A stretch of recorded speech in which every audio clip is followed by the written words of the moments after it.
Everybody, it's Tom from HID Projectors, and come along with me while we do a retrofit here on this customer's Xterra light. I'm going to show you guys step by step how this is done. So this is a brand new housing. We like to keep the protected layer over here, which has just a nice like cellophane cover over the lens, and make sure we don't kind of mar it up at all, keep any fingerprints over it. First thing we're going to do once we just taken it out of the box is we are going to turn this over and remove the holder, remove the 9007 bulb, which is a lot easier with two hands. We're going to remove this rubber grommet. You're going to remove this turn signal, and you're going to remove this turn signal. Then into the oven at 225 degrees Fahrenheit for about 15 minutes. After that, you're going to remove these 4 screws. 1, 2, 3, and 4, which is right down there. And then we'll be able to separate the housing from the lens, so stay tuned. Guys, here we go. In at 225, into the oven she goes. And we set a timer for 15 minutes. All right, our 15-minute timer is up. So let's take our first headlight out, and we are going to show you guys how we remove the lens. So the sticker comes off if you want to take the sticker off, and then you're going to just take each one of these out. Set them aside, keep them somewhere safe. Zip.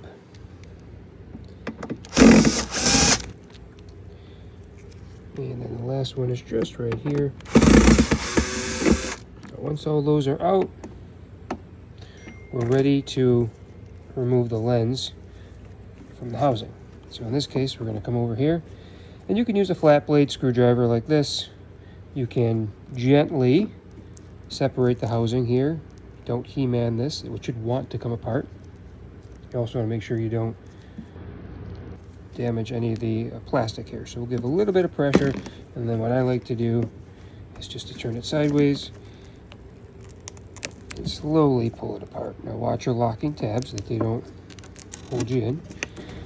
And this is why the temperature and the time frame is very important, because if you use too much time, you'll notice, or too much temperature, you'll notice that sometimes your sealant here will come out to be very stringy, and you want it to be just like what I did.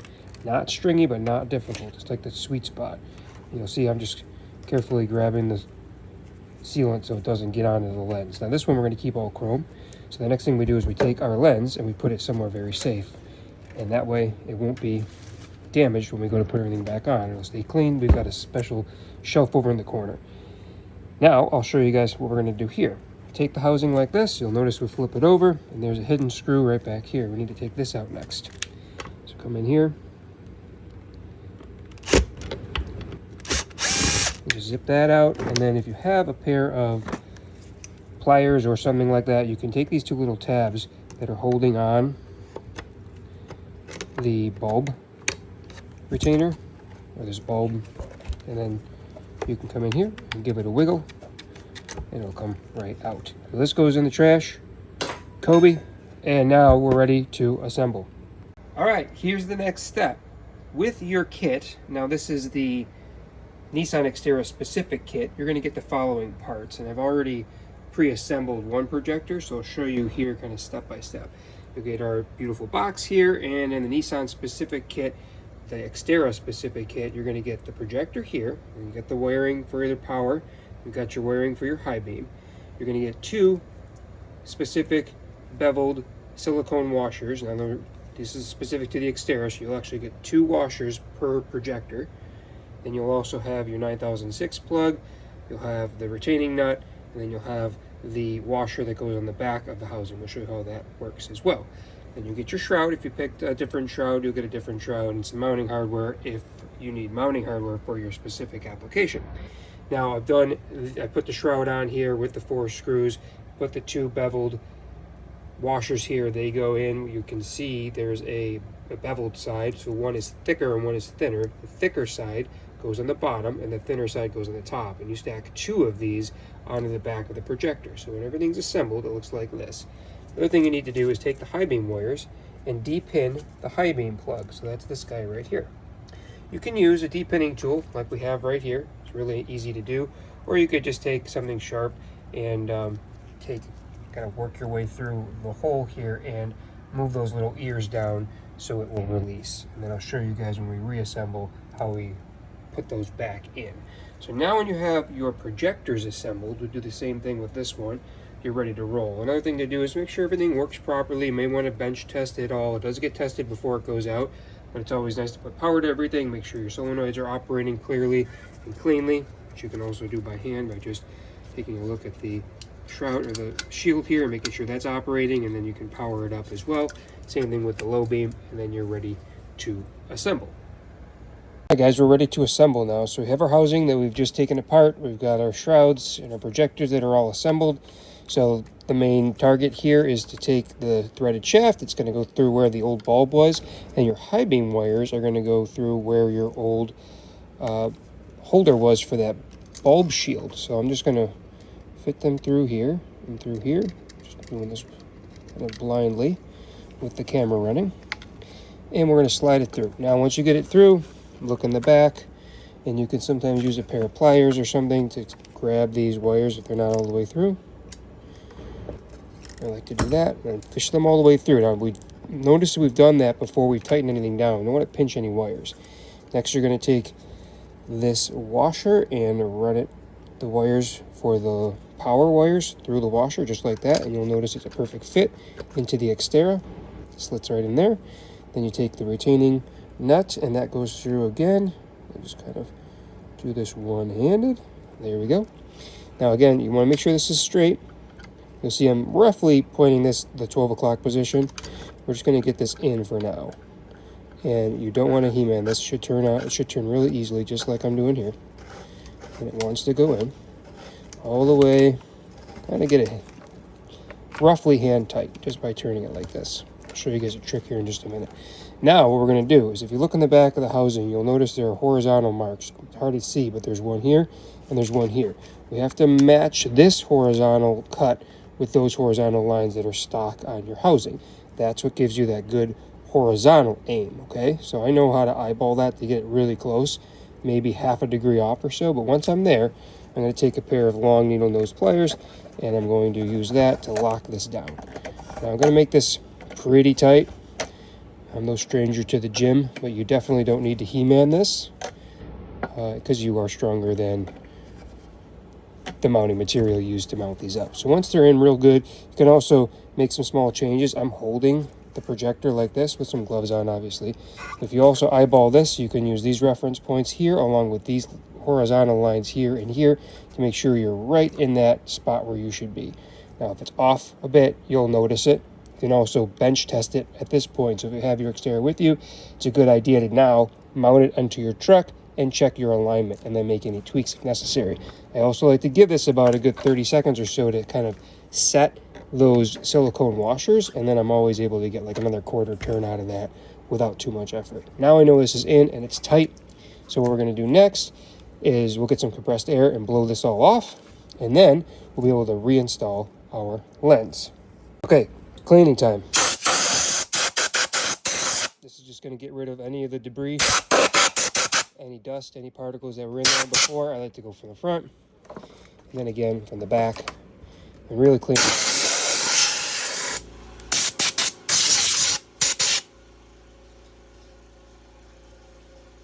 And then we should be good to go. We're back with our lens. We're ready to install the lens onto the housing. Question we get quite often is, do I need to use new sealant? And the answer is no. If this is a brand new set of headlights, we're just going to reuse the sealant that's already in here. If you think that there's not enough, it is a good time to run a bead of butyl along the edge. You don't necessarily need to remove the old butyl if you're using the same type of butyl. In this case, this is a brand new set of housings, so we're just going to reuse what's in there. And you set this corner in first, and my housings are still warm, but you'll kind of give it a squeeze just to make sure everything's aligned up. You want to make sure that your channels are sitting in here perfectly. If they're not, you're going to have to readjust. You can see here, clip in. We're going to make sure all around the edges, and then it's going back in the oven for another 15 minutes, and then we'll show you what we do to seal them up. All right, guys, fresh out of the oven after the last 15-minute bake, and now what we're going to do is we are checking our seals. This is casual. You may want to wear gloves for this. I'm used to handling nice warm headlights, so this doesn't bother me. So I'm checking all of the seals around the edges here, visually inspecting everything, giving it a squeeze to make sure it's all seated properly. I'm going to flip it over, and we have clamps that we use. Now you can use kind of anything you'd like. We use these spring clamps here, which I'm just grabbing off the shelf, and we will put them in various positions. Now you notice I haven't put the screws in yet, so I like to come in here and start with the top. The top seal is always the most important. And now that I'm confident that everything is aligned properly, I'll put those 3 clamps on. And now I'll take our 4 screws that we took out earlier, and we will start reinstalling our screws. I always start here on the top.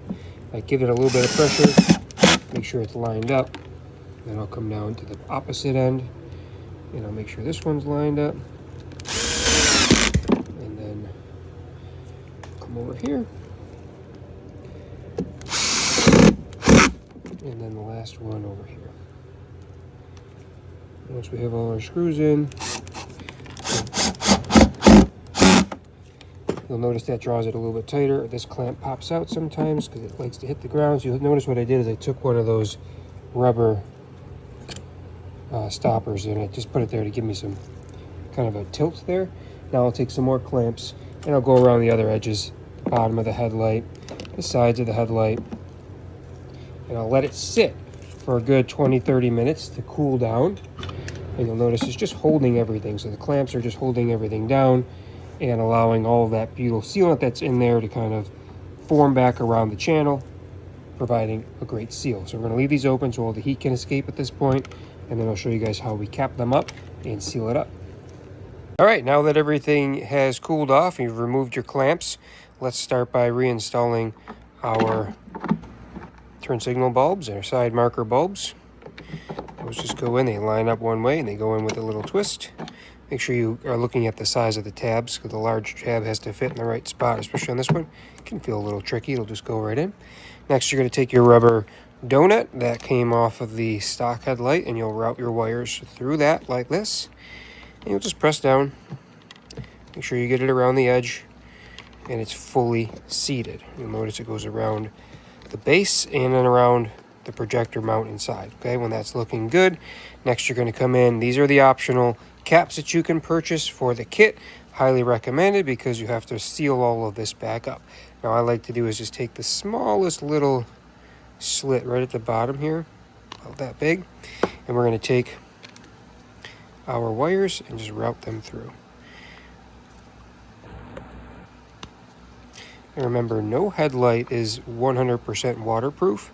They are all designed to breathe.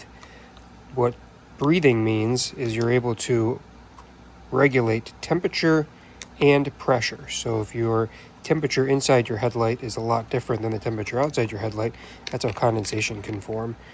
Same goes for pressure. So there are built-in breather caps on these as well. And then you may have a little bit of extra coming through here, but this is a pretty tight cut, so it's fairly good.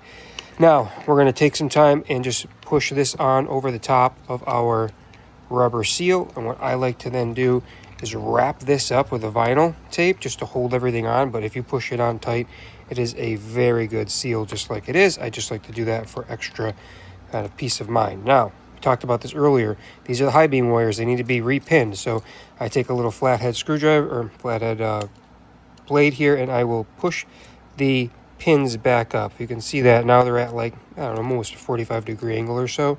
That's going to allow those pins to grab when we reinsert them into the plug. So there's no polarity on these. They can go in top or bottom, it won't matter. Just set those in just like that, and you'll hear it click in, and just a little tug also tells you that they are set in. Now you take your 9006 plug, take your red wire with the weather pack on it. The teeth have to fit towards you, and then it goes in the top, and you'll feel it click. And then the black one, the teeth are going to face inward. Those are going to lock in inside here. There's two little locking tabs.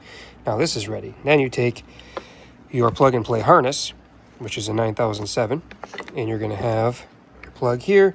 The brown wire is marked with a little plus here on the tab. You can see it. If you look closely, it's right there, and that's going to line up with the red wire. So just line that up, and it clicks right in.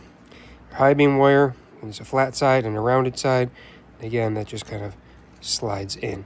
Now we'll take this over to the bench and we will test everything. We will align everything for the customer.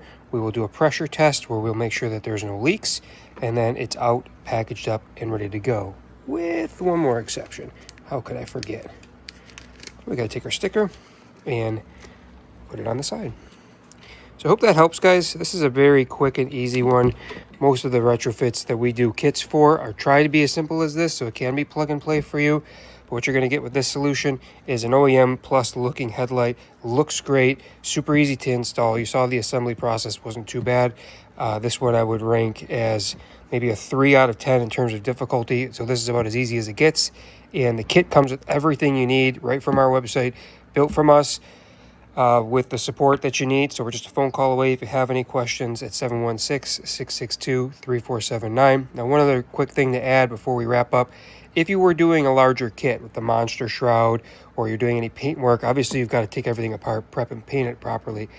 If you do the monster shroud, you'll be trimming part of the shroud, you'll be trimming part of the housing. You'll have to enlarge the hole where we routed the high beam wires through to route any angel eye wiring that you might have going on there, devil eye wiring, etc. So modifications will be necessary for that. But if you saw what we did here, we could actually take everything back apart, put that bulb shield back in, and revert it all back to stock if we wanted to. So this one is purely, this is the cleanest it gets. So I hope that helps, and it gives you all the performance you want while looking great. So thanks for watching. Have a great day.